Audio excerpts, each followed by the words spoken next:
Okay po mga kapatid, tayo po ay magsimula na sa ating Bible study online.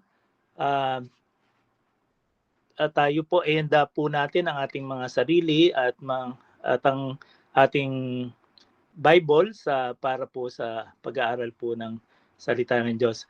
Bago po tayo mag-umpisa sa isang panalangin, tayo po ay umawit ng isang papuri. Awitin po natin yung iniaalay ko ang lahat. Kay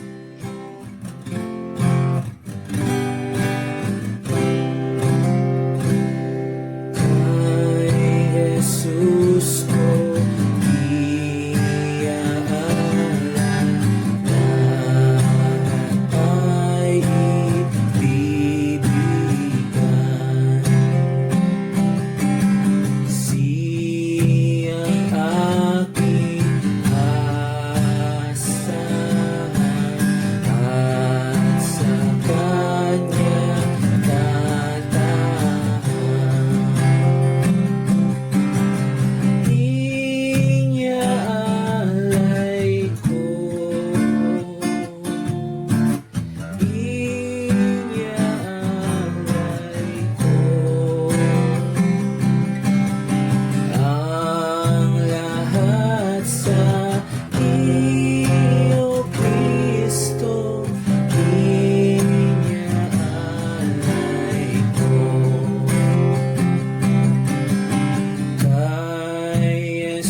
Uli po, tayo po ay umawit pa ng isang awit bago po tayo manalangin. Sa Brother Jan, yung pong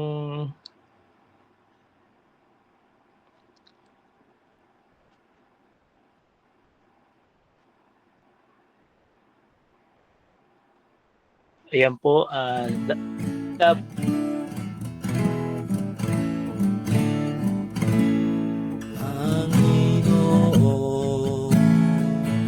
pag aking binubulay ang kalakhan ng sanglilikha mo, ang bituin, ang pulong na maingay nagbabadya.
Ngayon po, tayo po ay manalangin. Ama namin, banal, dakila ka at makapangyarihan po sa lahat. Muli po ang aming pagpupuri sa iyo at muli po, Ama, pinagpapasalamat namin ang pagkakataong ito, bagamat kami ay magkakaiwalay, ay pinagbuklod mo po kami at pinagsama through online para po makapakinig at makapag-aral po ng iyong salita. At salamat po sa pagkakataong ito. At patuloy po na pagkalooban mo kami ng magandang internet connection hanggang sa matapos po ang aming pag-aaral ng iyong mga salita.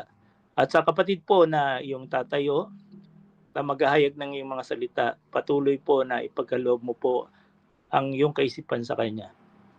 Ito po ang aming samot dalangin sa pangalan ni Kristo Jesus. Amen. Muli po, magandang gabi po sa lahat. At tayo po ay magsisimula na po ng ating pag-aaral ng mga salita ng Diyos. Muli po, ibigay po natin kay Brother Wilson ang pag-aaral po ng salita ng Diyos. Magandang gabi po mga kapatid at salamat Brother Jim at salamat po sa Panginoong Diyos na bagamat tayo po ay magkakalayo, patuloy na nagagampanan po natin ang mga gawaing pang-iglesia tulad po ng ating online Bible study sapagkat alam po natin na ito po ay pinagkakaloob ng Panginoong Diyos sa atin para po tayo ay patuloy na lumago sa pagkakilala po sa Kanya at lumago ang ating pananampalataya at maranasan po natin sa ating araw-araw na buhay ang kapayapaan, ang katiyakan ng kaligtasan, kagalakan na nagmumula po sa Panginoong Diyos. Muli po ay magandang gabi. At para po sa ating pag-aaral ngayong gabi, ay nais ko po na talakayin ang isang mahalagang paksa sa pag-aaral po sa Biblia. Ito po yung the deity of Christ. Ang pagka-Diyos po ng ating Panginoong Jesucristo. Marami pong mga iba-ibang mga katuruan at paniniwala tungkol po sa ating Panginoong Jesucristo. Katunayan, ang pag-aaral po sa ating Panginoon ay tinatawag na Christology, yun yung the doctrine of Christ. Pero hindi po yun yung ating pong bibigyan ng pag-aaral ngayong gabi. Kundi tayo po ay tututok doon sa the deity of Christ. Marami po kasi na maging sa mga nagdaang panahon, maraming mga lumitaw na mga pangalan, na mga prominent na pangalan po, na mayroon silang kanya-kanyang pananaw tungkol po sa kalagayang ito o sa paksa na ito tungkol sa pagka-Diyos ng ating Panginoong Jesucristo. At mayroon po kasi na naniniwala na ang Panginoong Yesus ay tinanggap lamang niya yung kanyang divine nature, yung kanyang pagka-Diyos noong siya po ay nabautismuhan. Marami pong iba-iba, no, pero sa theology, sa systematic theology, makikita po natin yung the pre-existence of Christ, no? Na bago pa nilalang ang mundong ito ay naroon na ang Panginoon. Although yun ay isang maganda ring pag-aaral po tungkol sa ating Panginoon, yung tinatawag na the pre-existence of Christ. Marami po kasi na tinatanggi nila ang pagka-Diyos ng ating Panginoon. Marahil ay sila ay dahil hindi naniniwala sa salita ng Diyos o dinidisregard nila yung mga teaching ng Scripture sapagkat ang Biblia po ay napakasagana ng mga ebidensya sa pagka-Diyos po ng ating Panginoong Jesucristo. At yan po yung ating mga bagay na titignan ngayong gabi. Nang sa ganon ay sa liwanag ng salita ng Diyos ay lubos nating maunawaan ng katotohanan tungkol sa pagka-Diyos ng ating Panginoong Jesucristo, sapagkat ito ay maliwanag na binibigyang diin ng scriptures ang tungkol sa pagka-Diyos ng ating Panginoong Jesucristo. Tulad sa aklat ni Juan, alam natin yung John chapter 1, verse 1, nung sabihin doon na in the beginning was the Word, and the Word was with God, and the Word was God. Alam po natin na ang paksa ni Juan, kaiba ang kanyang presentasyon sa ating Panginoong Jesucristo, sapagkat ang ating si Juan ay nais niya na ipakilala ang ating Panginoong Jesucristo na bilang Diyos na nung pasimula pa ay naroon na, no? Kasama niya ang Diyos, ang Ama, ang Espiritu, pagkat naniniwala tayo na may iisang Diyos na nasa tatlong persona, ang Diyos Ama, ang Diyos Anak, at ang Espiritu Santo. At sila ay distinct person ayon sa ating mga nagdaang pag-aaral. Pero binigyan din dito na ang Berbo ay Diyos. The Word was God. At sa verse 14, maliwanag na ang tinutukoy na ipinapakilalang Berbo ni Juan ay walang iba kundi ang ating Panginoong Jesucristo. Ang sabi doon, at nagkatawang tao ang Berbo, tumahan sa gitna natin. Ibig sabihin, siya ay naparito sa mundo at nakita natin ang kalwalatian. Sila ay mga pangunahing saksi. Hindi lang nila narinig, kundi first hand. Nakita nila mukhaan ang ating Panginoon. Sabi niya, kalwalatian gaya ng sabugtong na Ama. Ang tinutukoy niya ay ang Diyos Ama, na puspos ng biyaya at katotohanan. Dito maliwanag na sa mga bahaging ito ay binibigyan diin ni Juan ang pagka-Diyos ng ating Panginoong Jesucristo. Hindi maitatanggi ang mga katotohanan na nasulat sa Biblia, lalo na dito sa aklat ni Juan o yung tinatawag na the Gospel of John. At hindi lamang yan, kundi sa John chapter 20, verse 28-29, isa sa mga event, mga pangyayari na nangyari pagkatapos na mabuhay na maguli ng ating Panginoong Jesucristo mula sa mga patay. Dito ay alam natin ang istorya nito, na ang unang linggong pagpapakita ng ating Panginoon ay nagkataon si Tomas ay hindi siya nakasama. Hindi siya nakadalo.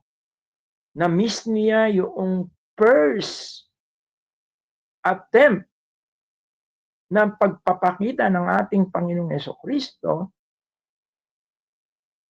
after na ang ating Panginoon ay sa ikatlong araw siya ay mabuhay na maguli. Na-miss ni Thomas po yun. Ang narinig niya na lang ay mga balita, mga patotoo ng mga alagad, yung kagalakan, yung kasiyahan nila. Yun na lang ang na-inform kay Tomas. Pero alam natin na si Tomas ay hindi siya basta naniwala. Bagkus, mayroon siyang challenge sa mga nagpapatotoo na kung makikita niya ang kamay, ang sugat sa tagiliran at sa palad ng ating Panginoon. At sa ganong pagkakataon, yung the following week, kaya sometimes yung pong mamimiss halimbawa, hindi tayo nakakadalo sa mga gawain, minsan meron talaga tayong mamimiss na blessing ng Panginoong Diyos.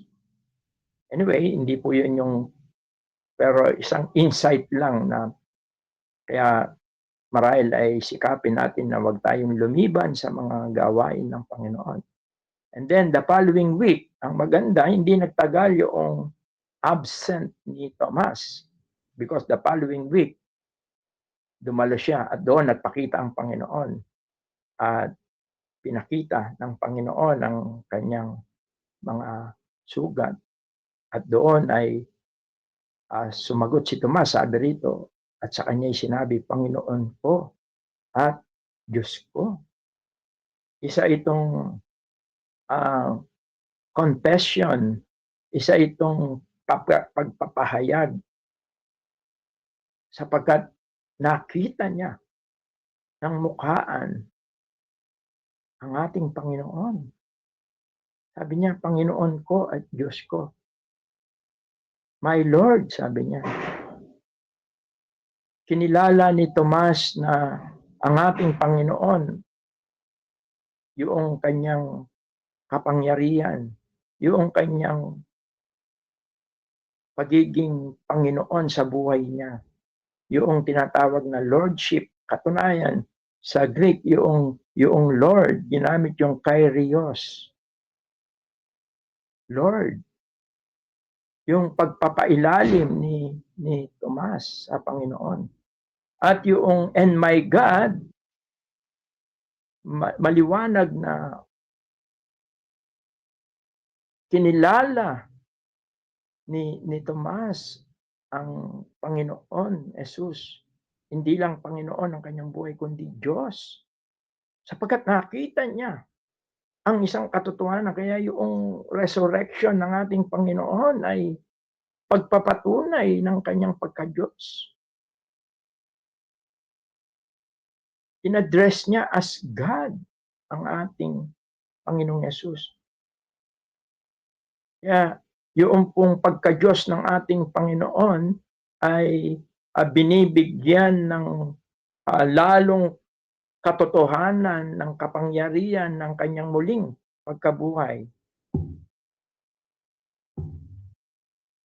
At yun ay isang ebidensya ng pagka-Diyos ng ating Panginoon na kinilala at ipinahayag, tinanggap ni Tomas.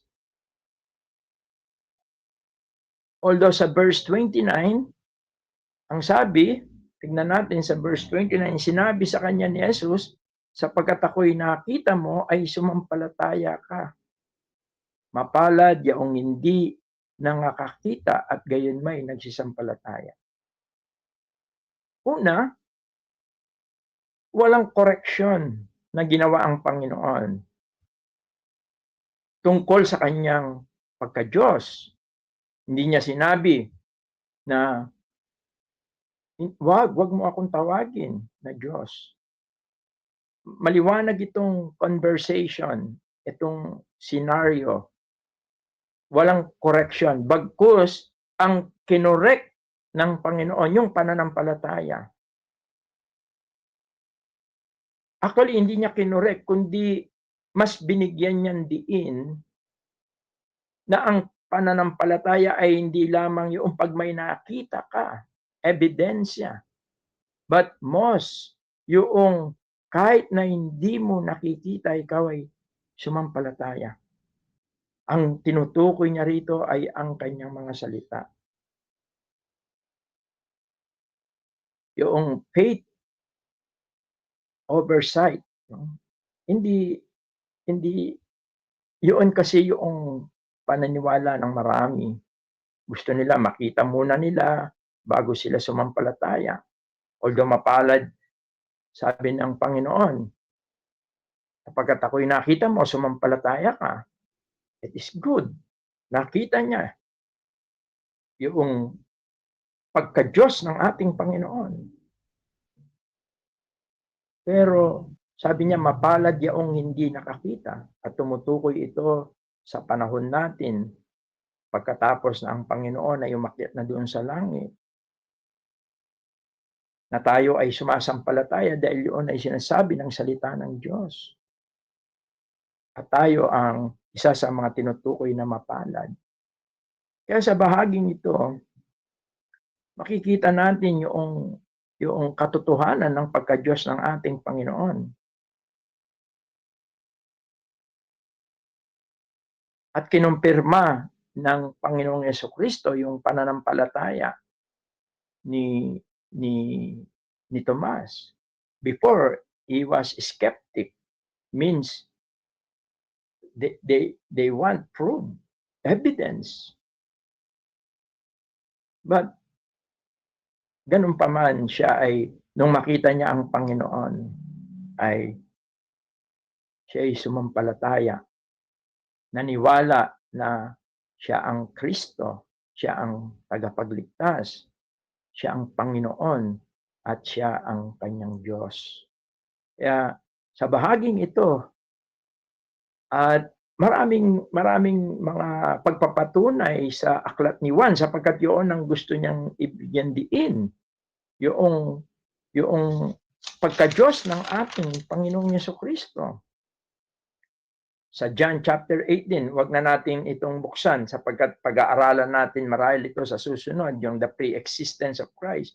Nung sinabi niya, bago pa ipinanganak si Abraham ay naroon na ako. Nagulat ang mga Hudyo. Kasi ilang taon pa lang siya. Nung nag-ministry siya, nasa 30 years old siya, sa 33 years old, 3 years ministry. Tapos sasabihin niya, before Abraham, he was there. Sapagkat tinutukoy niya yung siya ay nag-exist na. Anyway, ang mahalaga rito nakikita natin sa liwanag ng salita ng Diyos ang isang katotohanan na ang Biblia ay punong-puno sagana ng mga katotohanan sa pagpapahayag ng pagka-Diyos ng ating Panginoong Jesucristo. Sa Roma Kapitulo 9, talatang 5, maging sa mga sulat ni Pablo ay binibigyan niya ng katotohanan ang pagka-Diyos ng ating Panginoong Jesucristo. Sabi niya, nasa kanila ang mga magulang at sa kanila mula ang Kristo ayon sa laman na siyang lalo sa lahat, Diyos na maluwalhati magpakailanman. Siya nawa. Ang konteksto ng Roman 9, kung ating babasahin yung mga unang talata, si Pablo ay nalulumbay sapagkat marami sa mga kababayan niyang Hudyo ang hindi sumampalataya sa ating Panginoong Jesucristo, na siya ang Kristo, na siya ang tagapagligtas, siya ang Diyos na nagkatawang tao. Maraming hindi sumampalataya sa ating Panginoong Jesucristo. Yun ang pinaka-konteksto ng Romans chapter 9. At dito ay ini-encourage niya sila na mapalad ang bayang Israel. Although marami ang nag-reject sa kanya, no? Pero dito ay inisa-isa ni Pablo yung mga privilege ng mga Jews, ng mga Israelites, no? Na dapat sana nila na i-enjoy as a chosen people of God. Kaya lang baligtad. Marami ang hindi sumasampalataya sa kanila. Yung pagiging tinatawag na national adoption as the children of God, no? Alam natin na sila ay pinili hindi dahil malaki silang bansa, hindi dahil magaling silang bansa. Sabi nga, maliit lang sila. But sila'y pinili ng Diyos para makita nila, ma-witness nila ang kalwalatian ng Diyos. May mga kasunduan na ibinigay ang Diyos. Kaya sabi niya, nasa kanila ang mga magulang. Whose are the father? Ang mga patriarka, si Abraham, si Isaac, si Jacob. Sapagkat Nasa kanila lahat ang mga privilege. Yung tinanggap nila ang kautusan sa pamagitan ni Moses. Sumasamba sila sa templo. Nasa kanila ang mga pangako ng Diyos. Pero dito sa talata natin, hinighlight ni Pablo ang dalawang mahalagang pribileyo ng mga Israelita. Una, ay nasa kanila ang mga magulang, mga patriarch. Sila yung mga tinatawag na founding fathers. Abraham, Isaac, and Jacob. Yun yung mga tinutukoy na whose are the fathers.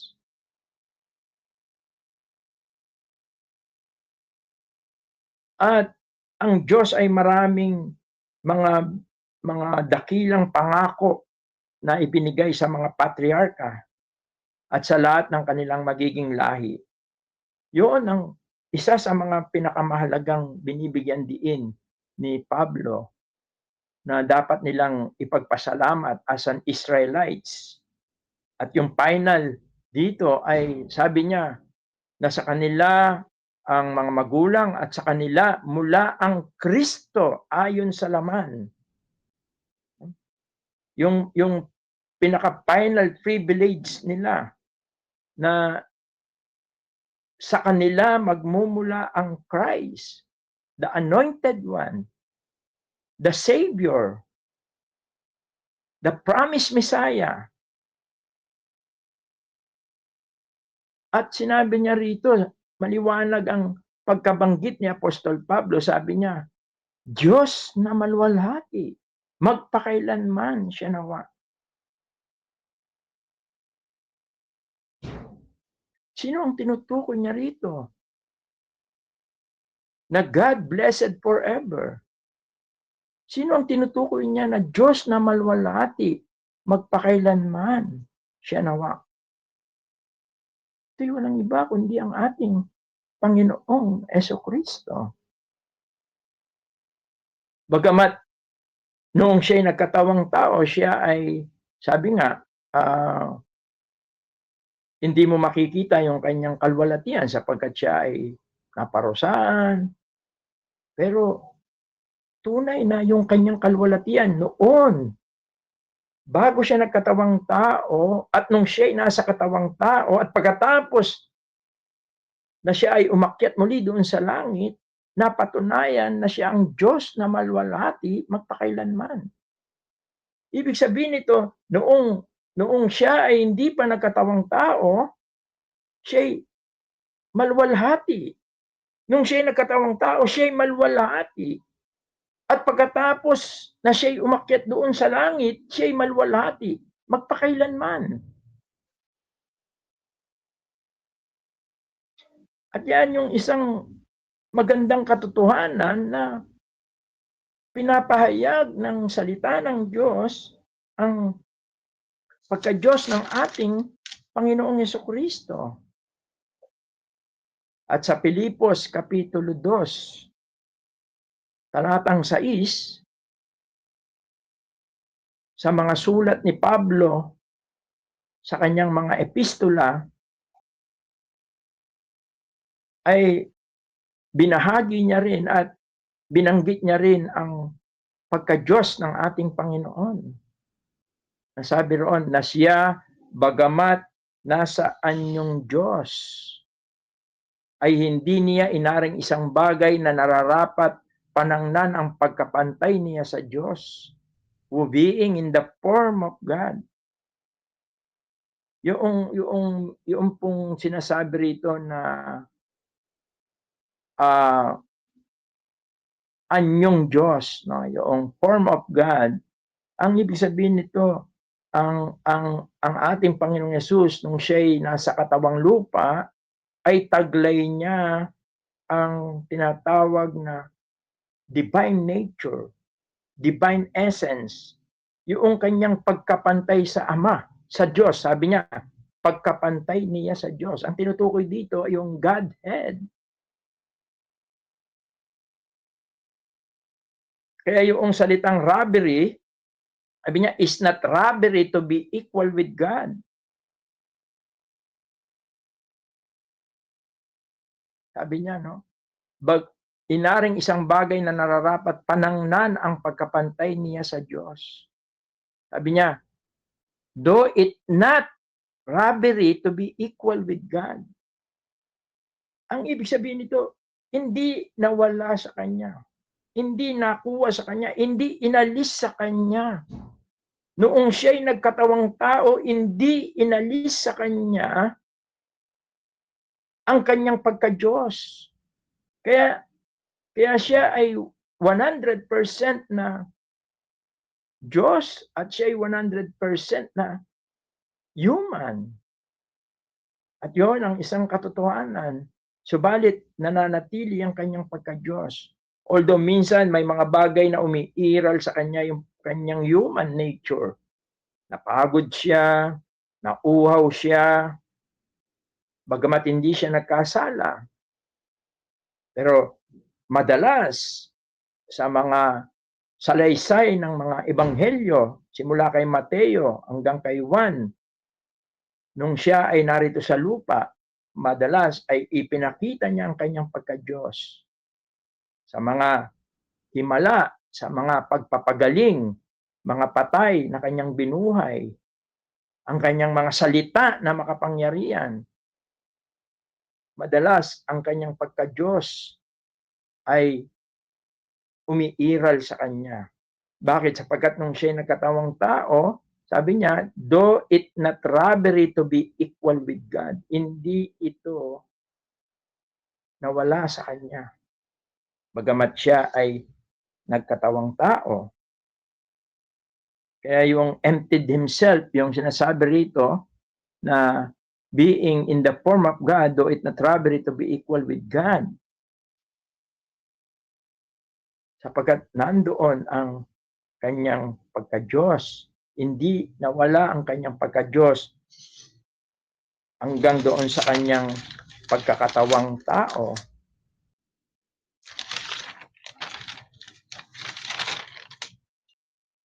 At dito sa Titus chapter 2, verse 13,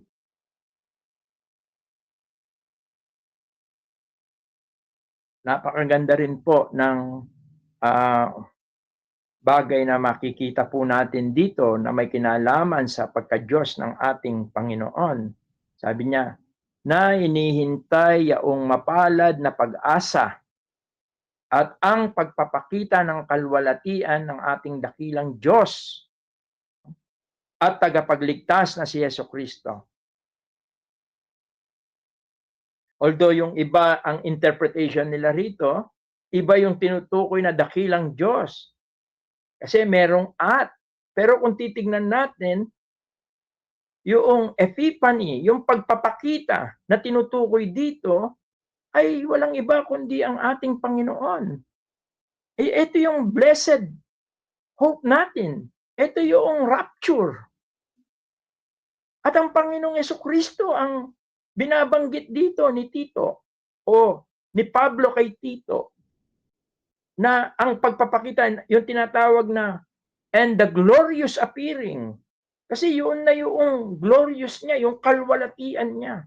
Bagamat nung una siya ay naduhagi, bagamat kahit na ganoon na nasa katawang tao siya, nasa ipinaparusahan, nandun pa rin ang kanyang kalwalatian. Dahil ginawa lang niya yon para magkaroon tayo ng kaligtasan. At siya umakyat sa langit. Bago siya umakyat sa langit, sinasabi niya na ang kanyang pagkabuhay na maguli, sinasabi na niya ang pag-akyat niya sa langit, sinasabi na niya ang kanyang muling pagbabalik. At ito yung blessed hope natin. At ito'y tinatawag nating imminent. Kaya yung tinutukoy dito at ang pagpapakita ng kalwalatian ng ating dakilang Diyos, ang tinutukoy dito ay walang iba kundi ang ating Panginoong Jesucristo. At tinutukoy din niya yung kanyang ginawa, tagapagligtas na si Jesucristo. The great God and Savior and our Savior is Jesus Christ. At yun yung kanyang pagka-Diyos. Yung sinabi rito na our great God and Savior Jesus Christ. Ito ay maging ang mga scholar, no? Dinideklara nila yung katotohanan noong yung divinity of Jesus Christ dito sa talatang ito. Kasi yung salitang appearing, epipaneia, although nung una ay nagpakita ang ating Panginoon, yun sa John 1:14. Pero yung kanyang glory ay lalong makikita natin sa second coming. At ito yung pinaka-joyous experience ng mga believers. Kaya minomotivate ni Paul na even tayo na mamuhay na habang iniintay natin ang pagdating ng Panginoon, mamuhay tayo na kalugod-lugod sapagkat darating ang ating Panginoong Diyos sa persona ng ating Panginoong Jesucristo na punong-puno ng kalwalatian. At doon din niya tayo bibihisan ng maluwalhating katawan, yung sa rapture.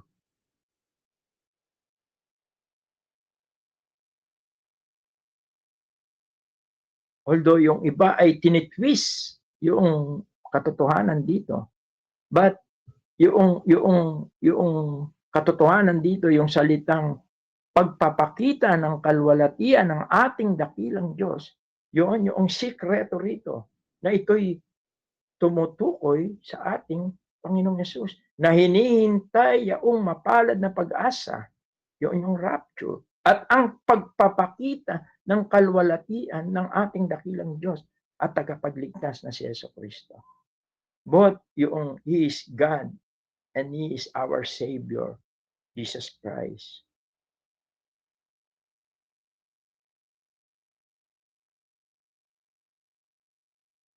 Kaya maliwanag na kung ibababa lang natin doon sa verse 12, makikita rin natin dito sa Titus chapter 2, verse 12, sabi rito na nagtuturo sa atin upang pagtanggi natin sa kalikuan at sa mga kahalayan ng sanlibutan ay marapat, mabuhay tayong may pagpipigil at matuwid at banal sa panahong kasalukuyan ng sanlibutang ito.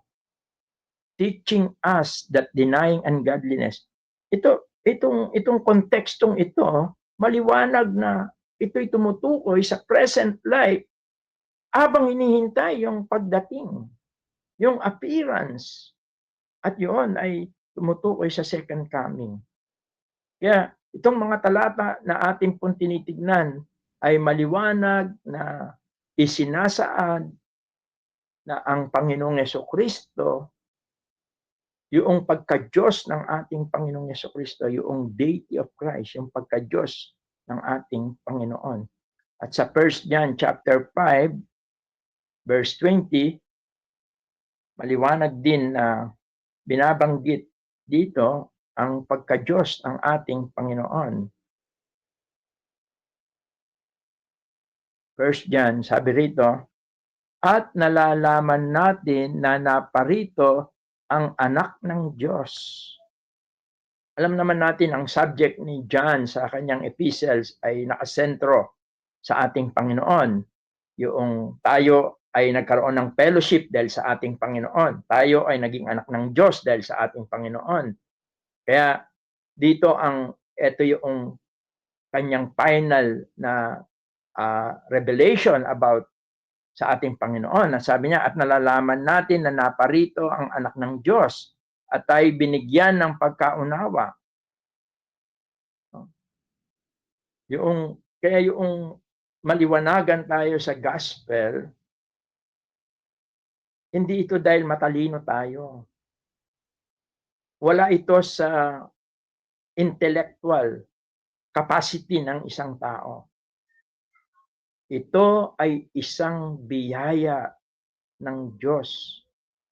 Kung naging malinaw man sa atin ang tungkol sa Panginoong Jesucristo, ang kanyang ginawa, yung kanyang pagliligtas, yung kanyang pagka-Diyos. Ang bagay na ito ay isang biyaya sa isang tao. Hindi ito intellectual capacity. Kahit na sabihin mong hindi ka nag-aral, ito'y isang biyaya Sabi niya, at tayo'y binigyan ng pagkaunawa and had given up, yung salitang given, grace, yung understanding that we may know Him, sabi rito, that is true, na sa Kanya na totoo, sa makatwid ay sa Kanyang anak na si Jesucristo, ito ang tunay na Diyos at ang buhay na walang hanggan. At maliwanag dito, this is the true God. Kasi ang final dito, yung mga agnostic, sa panahon kasi nila Juan, nung sumulat si Juan, ay maraming mga hindi naniniwala talaga sa pagka-Diyos ng ating Panginoong Jesucristo. Kaya in-emphasize niya yung true and yung false God. At ang true ay walang iba kundi ang ating Panginoon. At sinabi niya, and eternal life. Jesus is the source of eternal life. At dito ay maliwanag ang pagka-Diyos. Binabanggit ng pahayag na ito na ang ating Panginoong Jesucristo ay tunay na Diyos. At ito ay hindi maaring i-twist. Kasi nandun na yung this is the true God. No? In-identify siya. Although marami silang mga Diyos na kinikilala. Pero sabi ni John, si Jesus ang tunay na Diyos. At ang buhay na walang hanggan. Tinukoy din niya yung kanyang existence.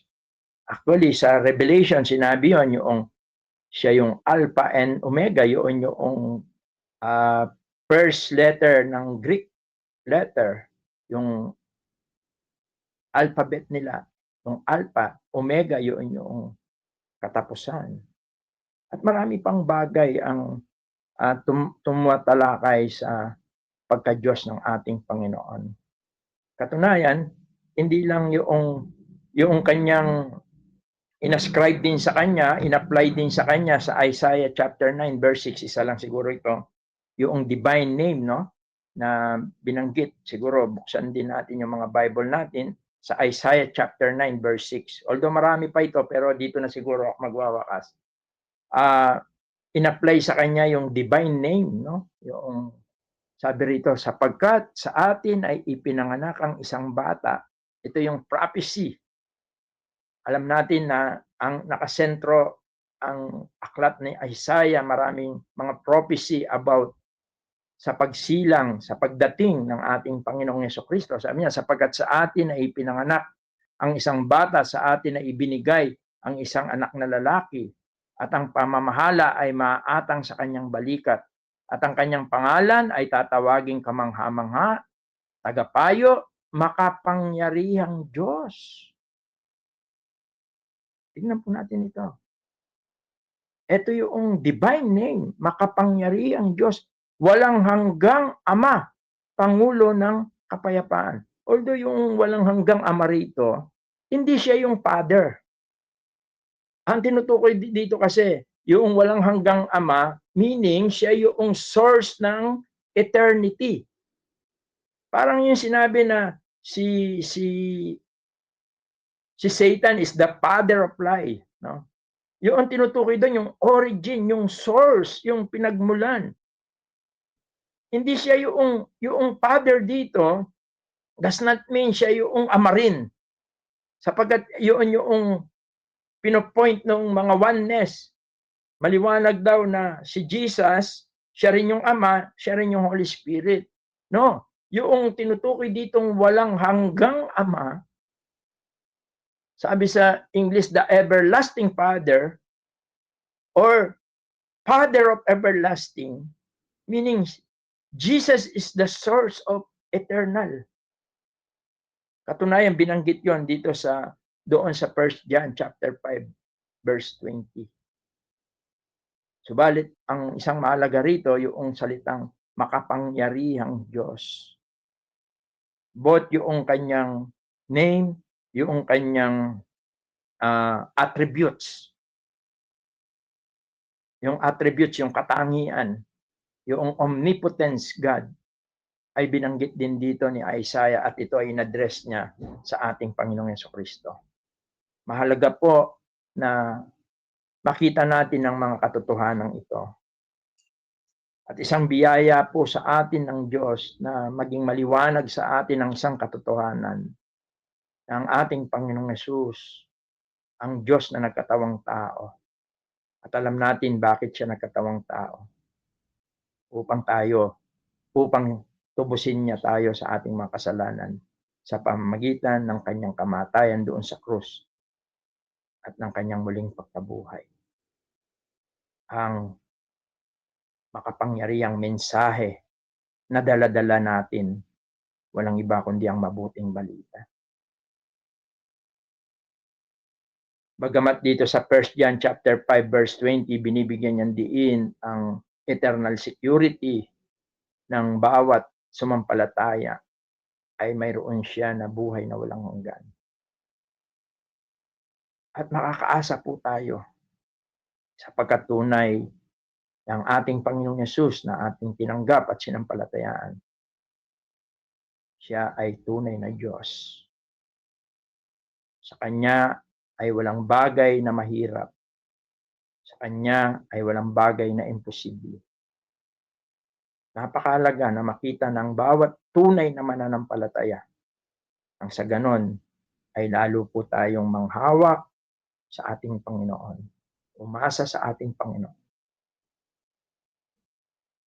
Nang sa ganon ay maranasan natin, habang hinihintay natin ang kanyang muling pagbabalik, maranasan natin dito sa lupa ang kanyang kagandahang loob, kanyang pag-ibig, kanyang kapangyarihan, kanyang kadakilaan. At nang sa ganon din ay patuloy tayo na mamuhay na nagtitiwala at mamuhay na nakalulugod sa kanyang banal na harapan. Sapagkat tunay na ang ating Panginoong Yesus ay babalik po muli upang tayo po ay isama niya doon sa kanyang walang hanggang kaharian. Good evening and God bless po sa bawat isa at nawa ay nakatulong po sa atin ang mga katotohanan ito upang lalo po nating ipagtiwala ang ating mga buhay sa ating Panginoong Yesus, ang anak ng Diyos na nagkatawang tao, upang tayo po ay iligtas sa parusa ng ating mga kasalanan. Let us pray po. Ama, salamat po sa gabing ito. Salamat po sa iyong mga salita. Salamat po sa kagandaang loob at pag-ibig niyo po sa amin. Kung saan ay pinagkaloob niyo po ang inyong bugtong na anak na si Jesus, ang Diyos na nagkatawang tao, upang kami po ay tubusin po ninyo, iligtas po ninyo sa napakabigat na parusa ng aming mga kasalanan. At bigyan niyo po kami ng buhay na walang hanggan. At bigyan niyo po kami ng divine nature upang kami dito sa lupa ay makapamuhay ng kaaya-aya at kalugod-lugod sa iyo. Sa patnubay at kapangyarihan po ng inyong Espiritu Santo. Pagpalain niyo po, O Diyos, ang mga bagay na amin pong napag-aralan. Tulungan mo na sa patnubay ng Espiritu Santo ito ay manatili sa aming mga puso. Tulad ng isang bini na tumubo, lumago at magbunga. Ang lahat po ng ito ay aming samadalangin sa makapangyarihang pangalan po ng imbugtong na anak na si Jesus. Amen. Good evening and God bless po. At binabalik ko na po sa ating MC at kung mayroon po tayong mga katanungan, welcome po na makapagtanong po ang bawat isa. Kung mayroon din po na gustong magbigay ng mga karagdagan, welcome po na malaking tulong po yan kung mayroon po tayong mga karagdagan na maibabahagi mula po dito sa ating paksa, the deity of Christ, ang pagka-Diyos ng ating Panginoon. At nakita natin na ang Word of God ay naglalaman ng saganang mga ebidensya, katotohanan sa pagka-Diyos ng ating Panginoong Jesucristo. Good evening po.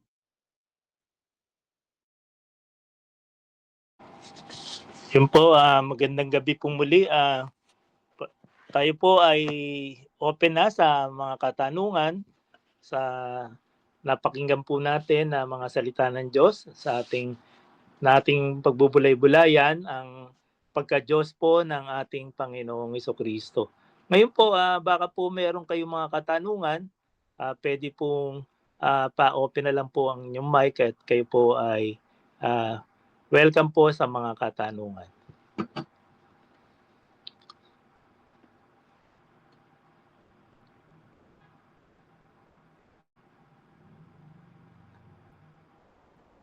Meron po ba tayong gustong itanong o meron po ba tayong gustong idagdag sa ating napag-aralan ngayong gabing ito?